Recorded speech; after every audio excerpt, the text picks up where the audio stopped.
Alright, so welcome everyone, we're back on the next episode of Queued Up, and today we've got Hawkins77, otherwise known as Gav. My name's Jake, and this is Jack, the co-host. Hello. Jack. We are from NuKey. So, Gav, welcome, how are you doing? Well, thanks for having me. Yeah, doing very well at the moment. I suppose in this current lockdown environment, and I suppose the advantage of that is it does give you plenty more time at home to do actual music stuff. There's a good excuse not to go out. I'm quite happy knowing I'm not missing anything. Yeah, no, definitely. So, how has it been for you? Like, have you been struggling, or have you just been getting on with? I mean, you work as well, don't you? So, have you been stuck at home from work, or? Yes, I wouldn't say stuck at home. I actually started. I work for a major bank, UK bank, with an IT role, and I lived in Sheffield for about 15 years, which is where I actually work. Oh, no way, I've just graduated from Sheffield Uni. Yeah, I believe so. It's very popular for universities there. So, very good. There's quite a few people on Team MBL, I think, have all been to Sheffield University. Yeah. So, Jack's there, isn't he? Jack as well, yeah. Or the other Jack. So about 7 years ago, I actually moved away from Sheffield. I moved to the Wirral Peninsula. That no one really knows where that is, but it's not far from the Pool for anyone that doesn't know.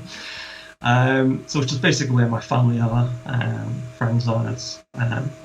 So we kind of moved back to be closer with family because at that point I had a 3-year-old son.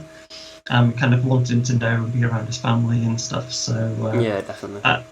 I think at the time things weren't going too well with my job. I was kind of getting a bit bored and frustrated, so I was looking for something new at the time. So I thought, well, what we can do is have a clean cut. We can move back to be closer to family. I can find a new job locally there.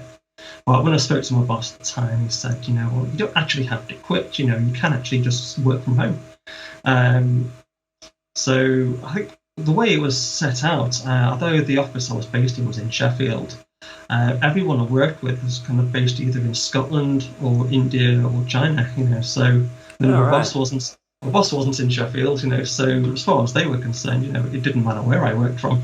I could still carry on doing my job even though it was at home. So the boss arranged for that. So I moved back to the Wirral, carried on with my normal job, and I've been working from home for the last 7 years. Oh. So when the lockdown hit, nothing changed. Yeah, nothing new for you, is it? Same old, yeah. So what do you think to working from home? Do you prefer it? Yeah, I do actually. I've gotten quite used to it. It was a bit of a transition period at first because when you're in an office, there's people you can chat to, you can get a coffee, you have sort of more of a conversation, and it's a bit more social. But when you're at home, you kind of sat there, and when everyone else has gone, wife's gone to work, son's gone to school, whatever, and in the house, it's all very, very quiet, and it can be a little bit boring. You think this feels a bit odd, but then you get used to it very quickly. Because I have like a support role, people are always phoning me and with problems. I can sort this out. Can you fix that? This is broken, and so I'm constantly dealing with stuff. So you don't get time to feel like this is weird or unusual. The good thing is you don't have the distractions. Whereas in the office you got something going on behind you or another group of people talking loudly somewhere else. It's just different distractions at home, isn't it? It's not too bad. I mean, the only problem is when you first start working from home, you go down and get a cup of tea and you think, oh, there's some chocolate in the cupboard. Yeah. I'll just have a bit of chocolate, and you tend to snack a little bit more until you get a little bit more disciplined, and then you get into a routine, and then like great. So you can kind of literally wake up a bit later if you want to, just carry on with work stuff. But then I found that could be a bit difficult as well. So what I got into doing was kind of like simulating a commute to work. Whereas I kind of get up and have a breakfast, everything like that, and then I just go for a walk around the block. For me, I live 5-10 minutes away from the seafront. All right, yeah. Right, the seafront. So I just literally walk down to the seafront, walk along a little bit, and then walk back. It's kind of like a big walk around the block for me. So that would kind of like freshen me up, and it felt like I'd been got out the house, got some fresh air, come back again, and I could start work almost the same way that you would if you were working in an office. Gives you a bit of routine as well, I guess. It does. It gives you a routine structure, and of course, just the fresh air helps wake you up a little bit more as well. Oh, definitely, yeah. Because if you kind of got out of bed and then you've had a cup of tea and then you log on, fire up your laptop, and then start working, it feels like there's nothing to really break up between sleep and work. And then it gives you a time to aim for as well, doesn't it? It's like if you always say, right, 8 o'clock, I'm going for that walk, then that's it then. Whereas if you get up, you can say, oh, you know what, I'll have 20 more minutes on the sofa or something. Exactly, yes. It escapes from that, and then you've got that proper routine then. Which kind of helps, because then it kind of makes me get up a little bit earlier and everything. So what hours in the day do you work? I basically just do a 9 to 5 job, but I have on-call responsibilities as well. So it could be called out at 2 o'clock in the morning, and somebody's saying something's broken, I need you to come and fix it, and then you have to log on online. But I kind of do every other week, so you get like a week on call and a week off. But it's good for the extra money, because then you can spend it on plugins and things like that. The things that really matter, the plugins. Exactly, that's right. Like your kid's new toy, plugins. You can share it. It can both be that. Yeah, true. Yeah, good do. So we wanted to get you on, Gav, because your story, from what we've seen, it seems quite inspirational, really. So take us all the way back to, not all the way, you're not that old, but take us back to when you first started getting into EDM, how you got into learning to produce, everything. Okay, we could be here a while.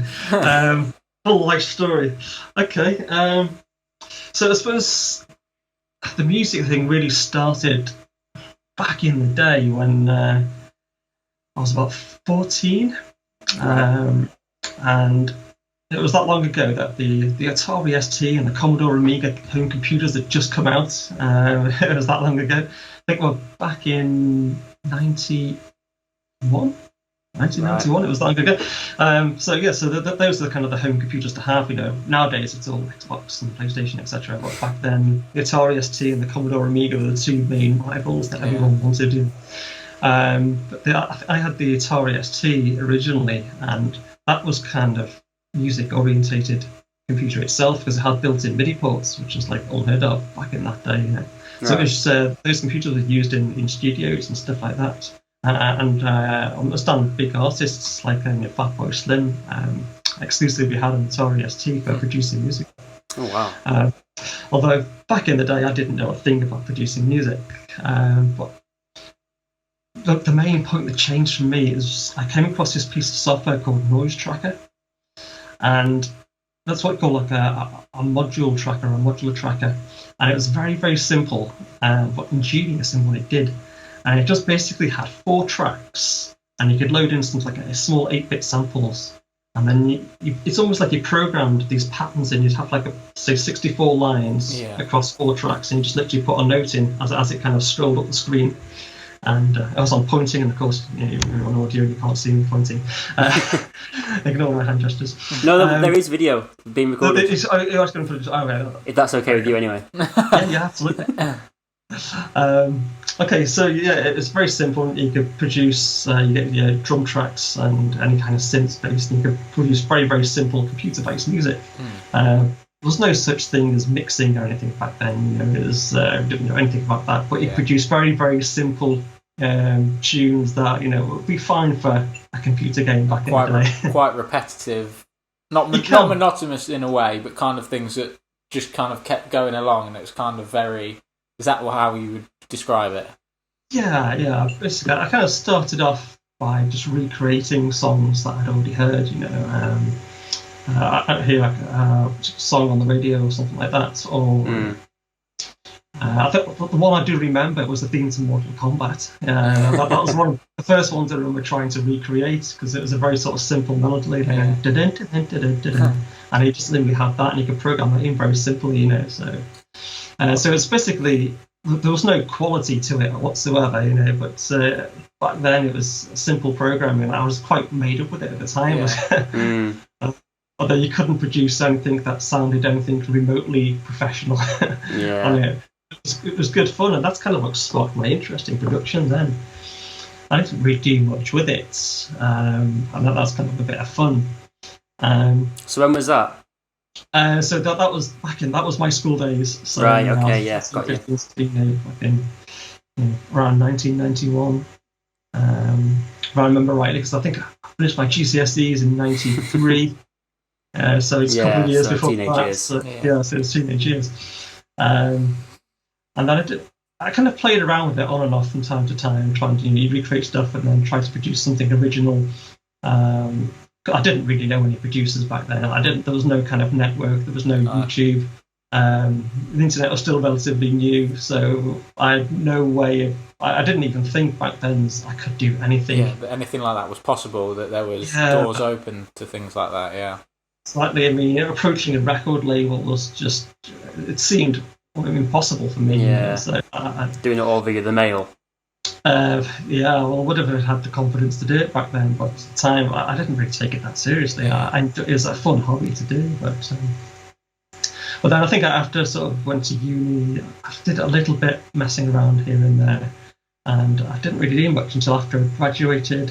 And then when I finished uni, that's when I moved to Sheffield, because I had some friends living over there, and they had a shared house and they had a spare room.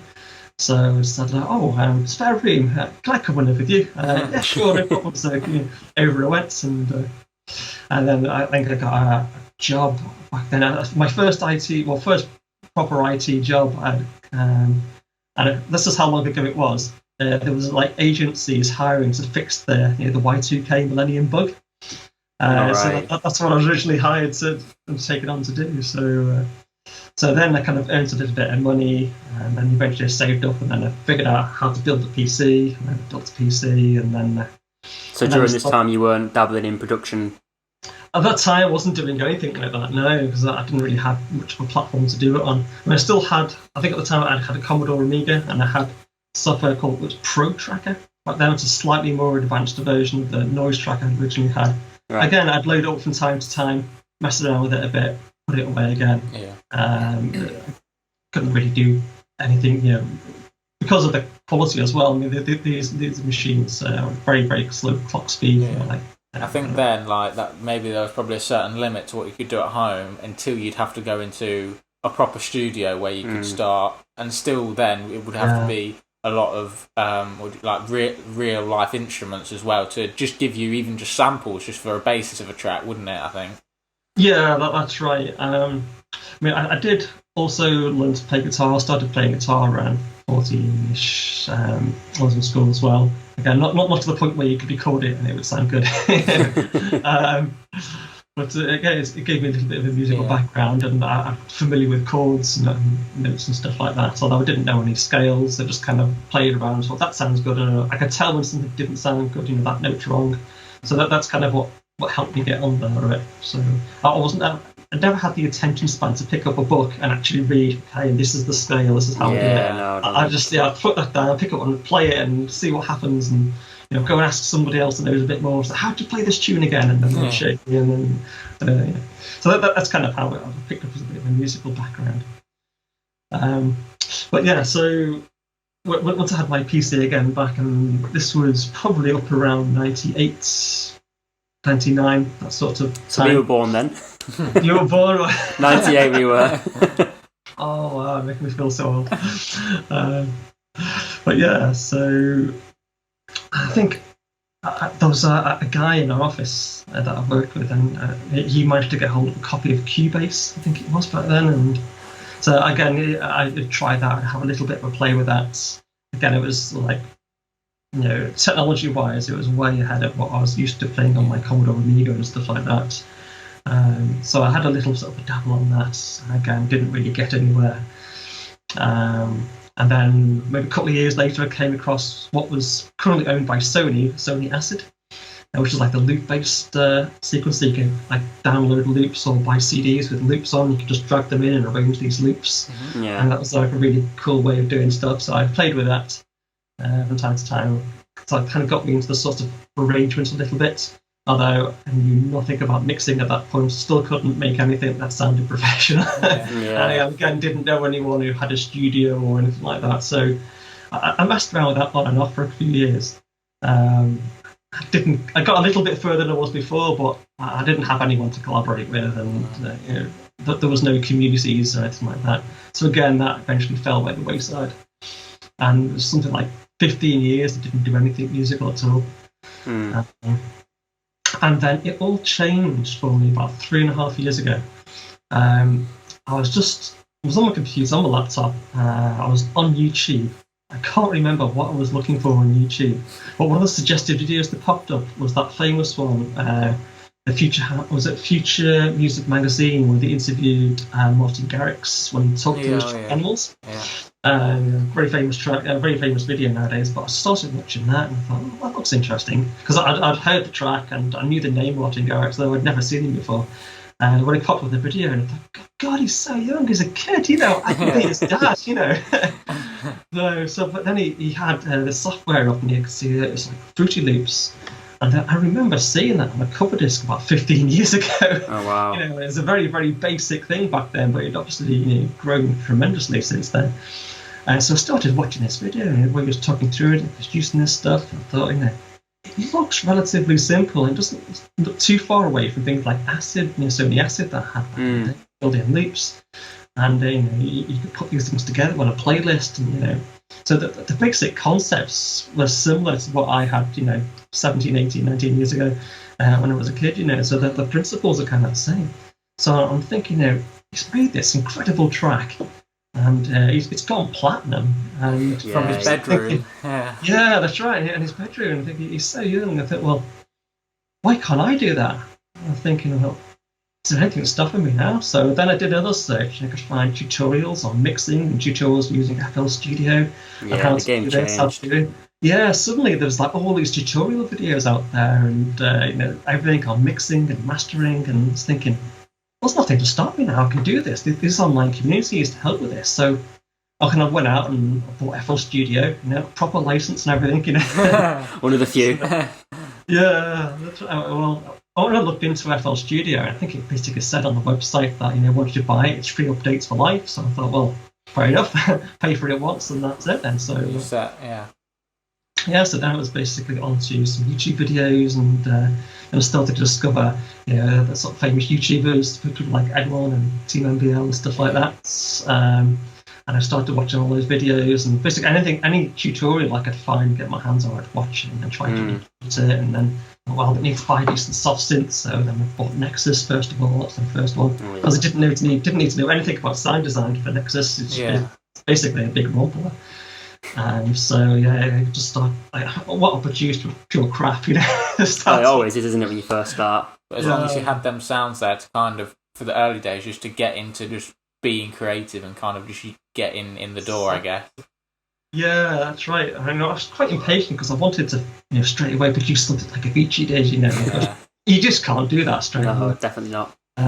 They sound quite good at the time, but when you listen back to them 6 months later, I think, oh God, what was I doing? Why did I do that? So that needs to be layered. Then you kind of realise, okay, I need to do some EQing, so you learn to do more about EQ, and then over the last 3.5 years, I've kind of started to pick up more and more of that stuff now, and then basically try to fit it in where I can. Because when I was much younger, I was back in school days, I had hours and hours to do this sort of stuff, But nowadays, I've got a full-time job. I've now have 2 kids, so I have to be sort of very creative about. Yeah, that's what we saw. You must have such a small window each day to produce, and obviously to get better at this sort of thing, you need to be spending so many hours a week on it. Yeah, that's basically, you have to have a plan. So what I basically do, I get up about 6:15 in the morning, and I get about 45 minutes to do some producing before everyone else wakes up and get kids ready for school. A kid ready for school, the other one's just a baby, so he doesn't care. So I've got 45 minutes in the morning, and then in the evening time, I'll play between about 7, 8 o'clock. I get like another hour then, just before the kids go to bed, to do another bit of producing. So it's limited time, but I found if you come at it with a plan, because if you just sit in front of your door and you turn it on and you wait for inspiration to hit and you just mess around, you can be there for hours and you can come up with virtually nothing. So what I tend to do, I've got an idea in my head and I think, right, I've got 45 minutes in the morning, I'm going to get up and I'm just going to work on a simple chord sequence. That's all I'm going to do, just the chord sequence. I'll get a piano and just do a chord sequence. And I'll play around with that, and say after that 45 minutes, I've got something. Okay, right, so tonight when I come back at it, I'll have an hour. So then what I'll start to do, I'll put it into a template with a drum pattern in. and then I'll think, right, I'll work on bass line. I'll just do the bass line. So at the end of that hour, I've got our bass line, and now I've got it on top of my chord sequence. And think, right, next time we're going to get access to my laptop on my door, I can fire it up again. I'll do the next bit, and I'll just come up with a plan to do each bit. Yeah. Not necessarily in any particular order each time, but just what you feel the track next, what the track most needs next, I guess. What you're feeling, yeah. So how long from start to finish would it take you to get a track done? It's probably about 2 weeks, just to get it into some sort of state. I mean, probably at the end of the first week, I've probably got a drop done. And maybe a build-up or something like that, and I'll probably send it off to used by Lucas, so you can get some track feedback on that. Yeah, they're really good at that, aren't they? Making sure that you can get the right direction. It was. I mean, that was a game changer for me. I think when I first started off producing properly, which was about 3.5 years ago, you'd have to wait on streams, something like that. So like Ed one was the main one I used to go on to, and I think What About Music, they also did one. So you kind of get in there quick, submit your track, and then hopefully you get it reviewed on the stream and get some feedback. Hopefully being the key word there. Yeah. Hopefully, yeah, because you only get it on maybe 10% of the time. Did you ever manage to get feedback from any of them when you were on there? I did, yeah, only a couple of times though. Yeah, very. Yeah, so when I found Team MBL, and I think that was signed up to them a couple of years back now. And they just had the Sunday stream at the time, so you'd have the team meeting, and you'd submit your track, and they just that would be the team meeting. So you get feedback from Lucas there and then. So at that point, I had consistent feedback every week, which and that really moved me forward, as I couldn't hear where I was going wrong. So I produced something. I think, okay, that sounds good. Sometimes you could hear it if you'd waited a couple of weeks and go back to it and think, oh, what happened there? Yeah, you can hear it a little bit later, can't you? But sometimes when you have someone there just to point it out, you can just be a lot quicker with what you're doing, can't you? Exactly. And also a lot more specific as well. Yes, exactly. I mean, that's what really helps. So that really started to propel me forward and started producing quicker and a lot more. So I've now kind of got...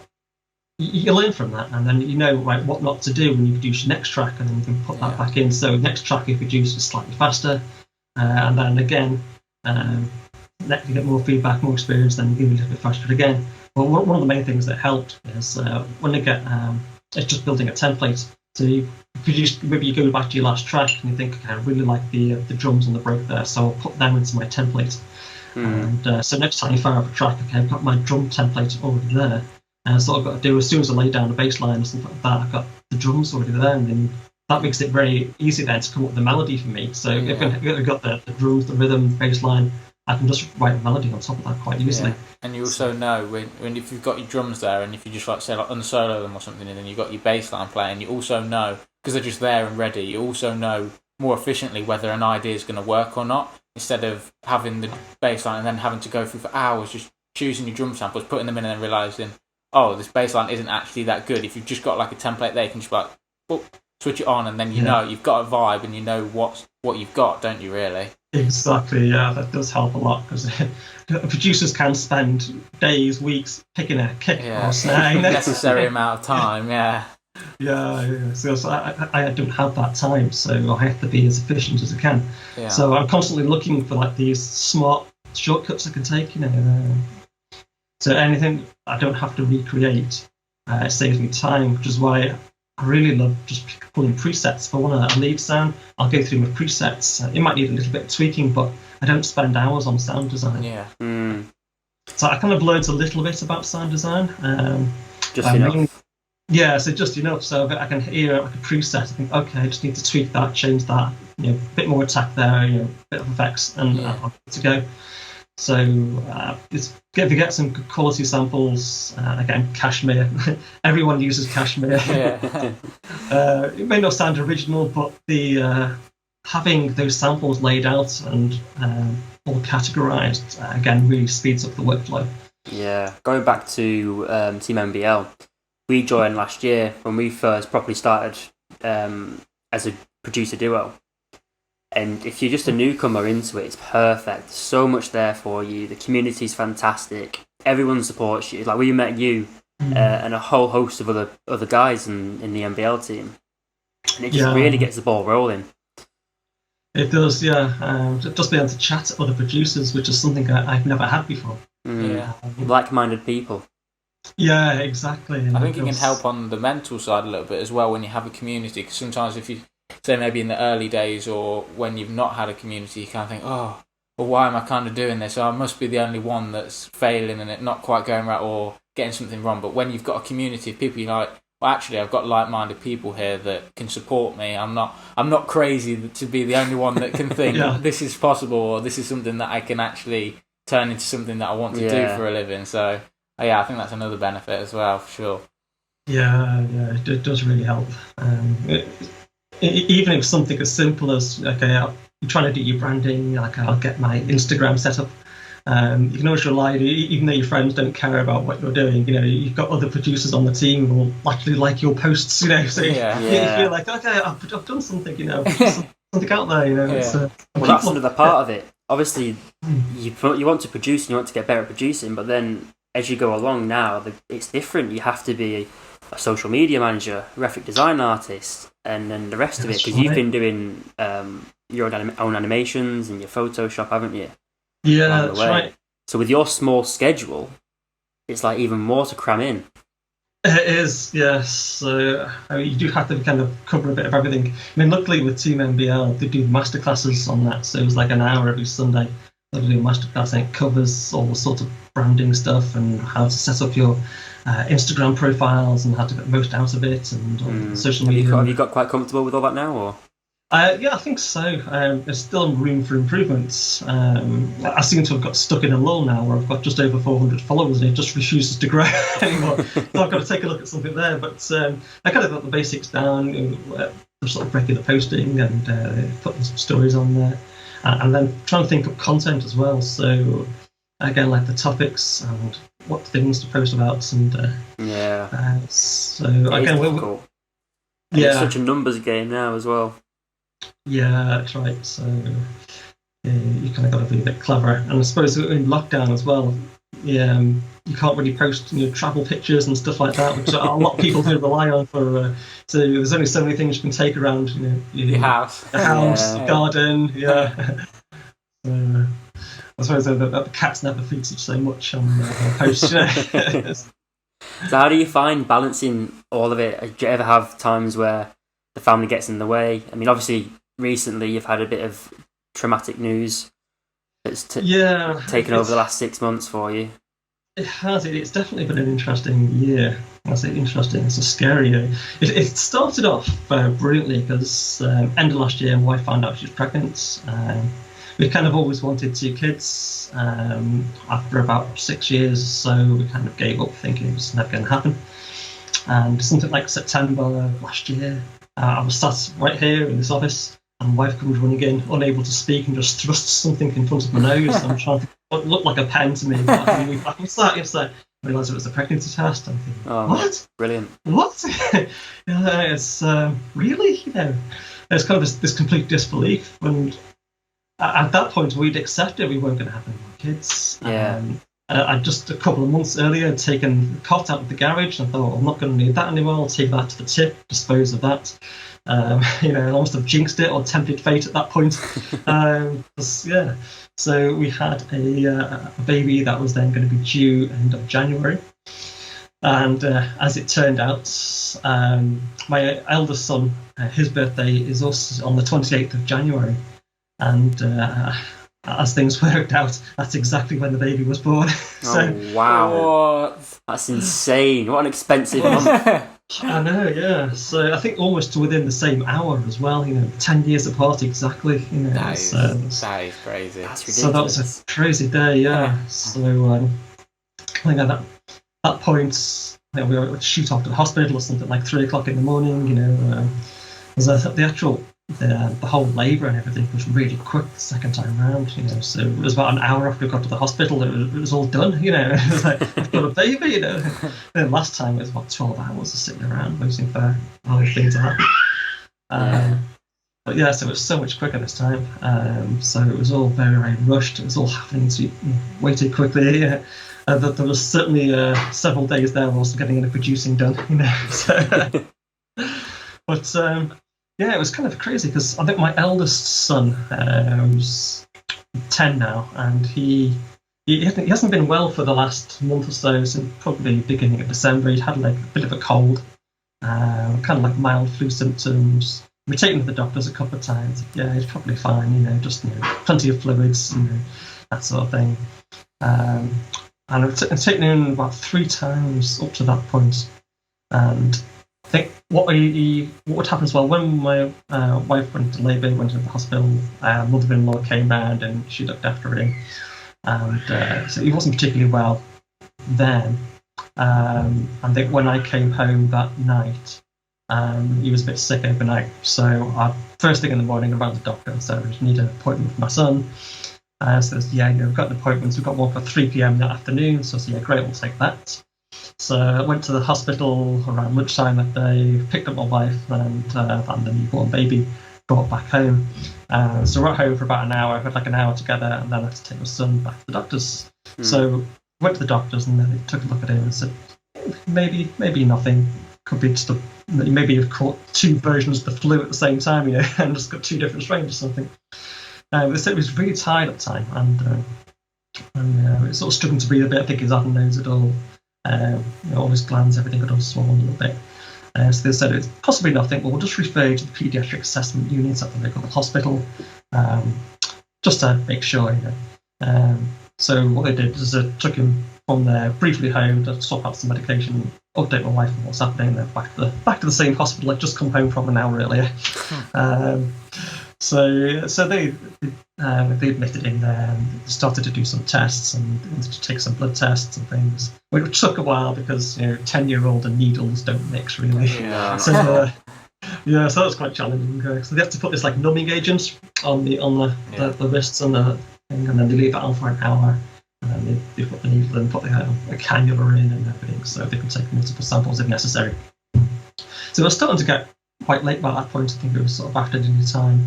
So we'd had something to eat, and they decided we're going to admit you to the ward overnight just in case. We're still waiting for your blood results. I think at that point they were thinking it's possibly something like glandular fever. I thought, okay, it's nothing too serious there, but if they know what it is and it's a treatment plan for it, great, no problem. Not too worried. So yeah, they went through that. Was in the hospital. They took us up to a room, put us in there, and then they kind of woke me up about midnight. Said, got the blood results back. We found something. Just need to have a quick word with you. So like, okay, yeah, fair enough. So the nurse led me out of the room. Son was asleep, and there was another doctor there as well. When they're talking in like really quiet, hushed, and really compassionate type voices, just come with us. We've got this room set out here. So we led me into a room. There's like some chairs set out. So I was like, okay. So they kind of sat me down, talking very, very calm, kind voices, and kind of said, yeah, I need to talk to you about these blood results that we found. I'm thinking about to confirm that this glandular fever. So then they said, just kind of straight out and said, look, we found it's leukemia. So at that point, kind of the bottom drops out of your world at that point, and I'm trying to process it. And what does that mean? In terms, does that mean he's only got like days left to live? Is there a treatment? So they kind of said, well, don't worry too much just yet. What we'll have to do is have to run some more tests to find out what type it is, and there'll be a whole different treatment plan. But they'd kind of already organised at that point to ship us over to a specialist children's hospital, which was Alder Hay Hospital in Liverpool, which is reasonably famous in the UK for children's and sort of paediatric stuff. So the first thing in the morning, they put us in an ambulance and then shipped us off straight there. So I thought I'd give my wife a call and update the rest of the family just to let them know what's going on. So we went straight over to the Alder Hospital, and they set us up there, and then loads of doctors and nurses all trying to figure stuff out, take more tests, blood samples, and coming up with plans and talking us through what's going to happen, what we're going to find. And they're absolutely brilliant. They were. they kind of looked after you really, really well, and made sure you were okay. Even bring you cups of tea, even toast, food like that, just anything to sort of keep you happy and calm and stuff like that. So yeah, I think after a couple of days, they did some tests and realised what type of cancer it was, which was diagnosed as acute myeloid leukemia. So said it's slightly rarer in children, but the good thing is they have a really aggressive treatment plan for it, and it's usually done in 6 months. Whereas opposed to other types of like ALL, which is like a 3-year treatment plan. Wow. So I suppose that was one small blessing, I suppose. It was only going to be 6 months. So we spent kind of a lot of time in hospital while they did 4 cycles of chemotherapy. We get to go home in between time to time, but a lot of it was just sitting around in hospital rooms, some bit of sleep and stuff, looking after him and various type of thing. But I was trying to work out, I think it was in the second week of doing that, I kind of figure out what to do going forward, how am I going to deal with this and cope, and I kind of thought, well, music production, that's the thing that makes me the happiest. So you kind of get it in your head first of all, thinking, I do feel a bit guilty if I start producing music and the son's not well. But then if he's asleep and he's not there anyway, I've got to do something, whether I'm reading a book, watching TV, watching Netflix, producing music. What's the difference, And the doctors have kind of explained to me at that point, it's like, your child is going to be a mirror for your own emotions, so you need to stay positive and happy, and they'll stay positive and happy. So I thought, well, music production is probably going to be the perfect thing for me then, because so I think I went home, and last time I went to go home, pick up some supplies, and I brought my producer laptop with me and set headphones. And so then what I started to do was, when he was asleep, or then when he was feeling better as well, we brought his Xbox with him, so he'd be playing Fortnite on there, and as I was doing that, I'll just get my laptop out and I'll just start producing a tune or something, working on some tracks. And I actually found I had more time in the hospital to produce music than I did at home, because you just sat there, all day, all night, and then it got to the point where the nurses were saying, do you ever sleep? I'll be there with my laptop, working on tracks and stuff. So what I found, it was a brilliant coping mechanism. It kept me grounded, it kept me positive, and my son was quite positive. And your son's quite involved, isn't he, with your productions? From what I've seen, anyway. He likes to listen every now and again. He says he likes producing music. He says he'd like to do that, but if you actually sat him down in front of a laptop, I don't think he'd be that into it, because it's not Fortnite. I think he likes the idea of it, and he'd like to listen to what I've made, and you go, oh, that's really good, sounds like the stuff you play in the car, so I play a lot of sort of hexagon type tracks I play in the car on my Spotify playlist, so he's used to singing along with all those songs. Starting them early. Exactly, going to get some good music tastes early on.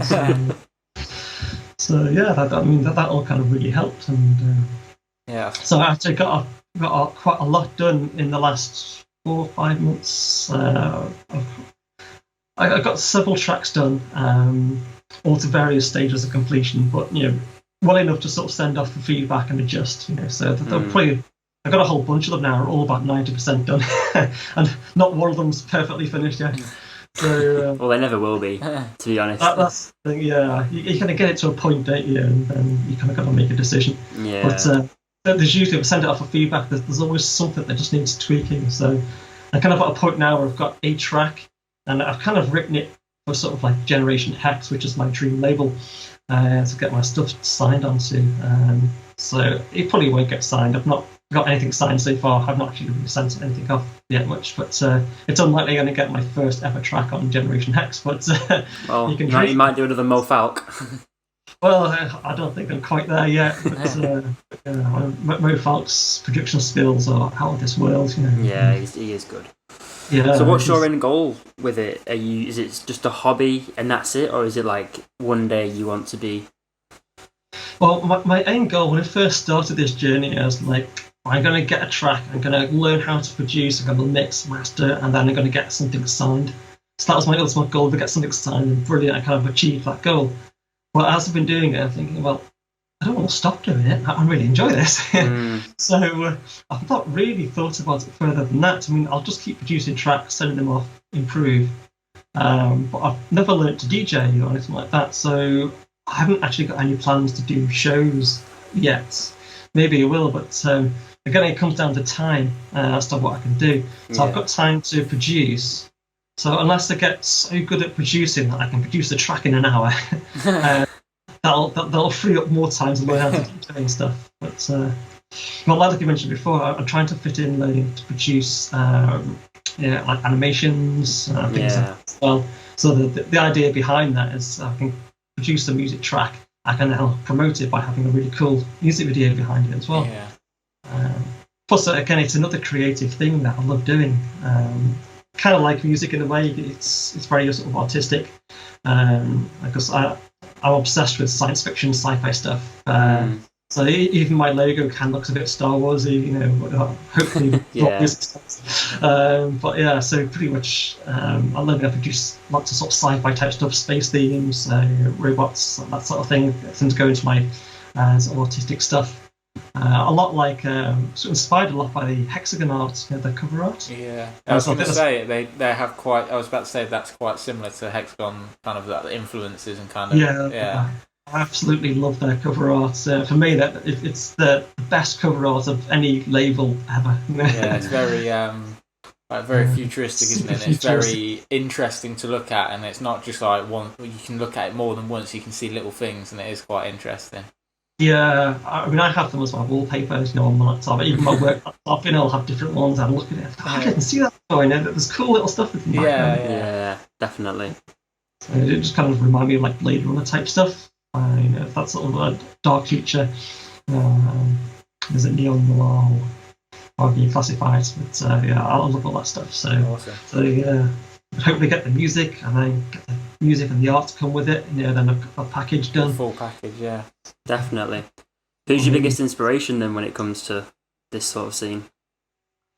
Well, the main inspiration again came from Martin Garrix, was that he's like the first artist I still wanted to produce. I think at the time he was doing a lot of sort of progressive house, and that's what I started wanting to produce.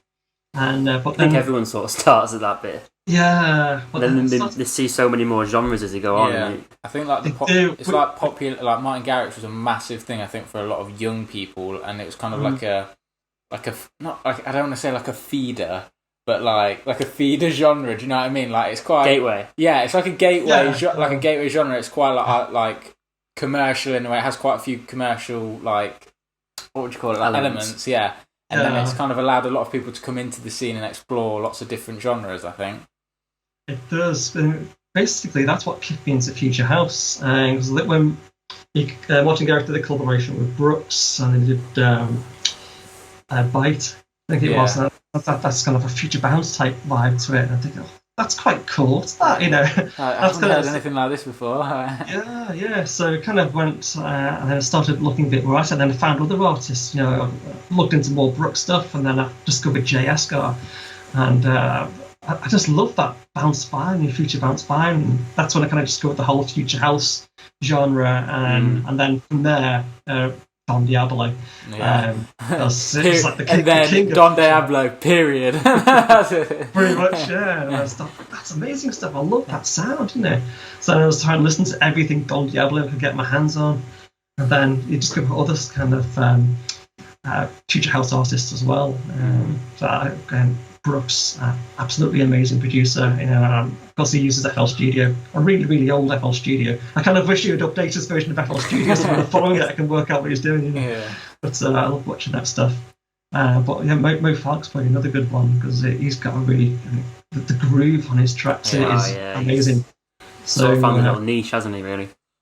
Yeah. So every one of his tracks goes straight onto my playlist. You know, there's a lot. I mean, Robbie Mendez was also a good influence.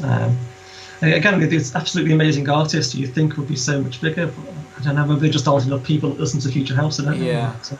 So many talented people, but like there's a genre that's obviously there are big genres within their own right, but like there's obviously a lot of smaller artists that are within the genre that don't go and recognise and under the radar, don't they? They do, and I yeah. suppose unless you're in the scene and you're like, say, like a producer or like a die-hard fan, you don't get to hear what maybe like 60-70% of like the underground guys, really.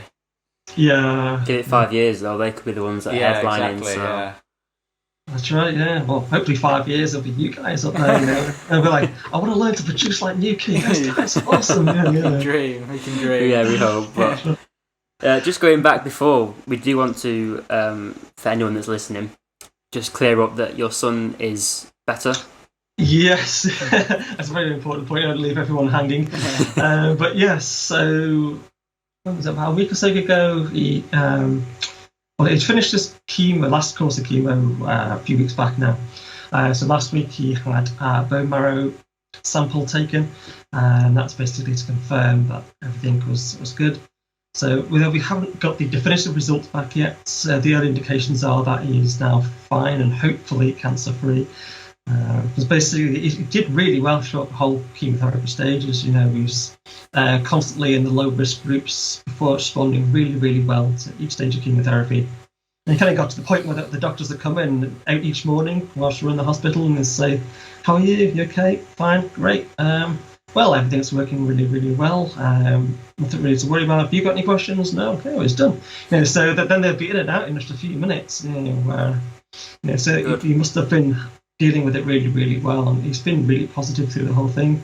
Again, I think that's probably down to Fortnite and Xbox, and because he could carry on as normal back then, because he could still put his headset on, he could still chat to his friends. And I think it's quite important, isn't it, to have as much of your normal life as possible when you're going through something as terrifying as that.